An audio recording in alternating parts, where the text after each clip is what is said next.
Okay, the full merger is about the easiest fly that you'll ever tie. It basically consists of three things. We've got some thread, which in this case is UTC 70 denier, some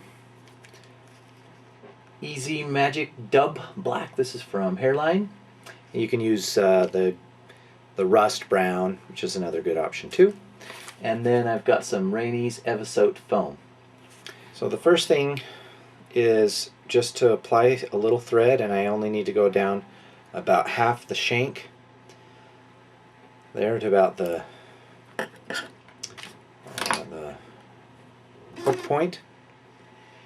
And one of the reasons that this fly I think is so effective is because it really imitates that midge as it's vertically hanging in the surface film. And so over the years I've tried different variations of this same pattern, but in the end it really comes down to just simplicity. So I'm just going to grab a little bit of this Magic Dub. You could use Ultra Chenille or Vernil, about the same thing, and I'm going to use about the length of the hook shank and tie that in right again at the hook point, and I'm just going to work my way up, and then can just go ahead and clip off the excess. And you can singe the end of this if you want as well. Doesn't really matter.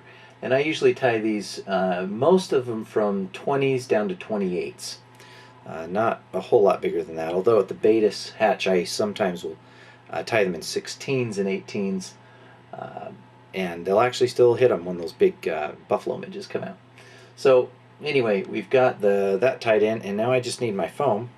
So what I've done here is I've just taken a strip of this foam, I've clipped it off, and then I've just made a section that's about, it's kind of rectangular, square in cross section, equal to about the hook gap.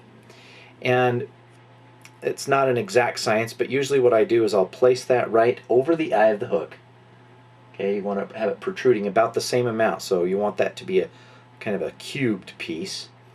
And then I just give it a couple of wraps, and it's going to kind of flare a little on me.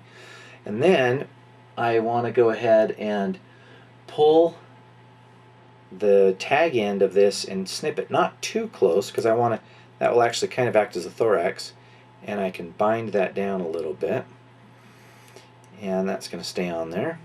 And I'm going to go ahead and whip finish. And sometimes you can mess around with the shape of the foam.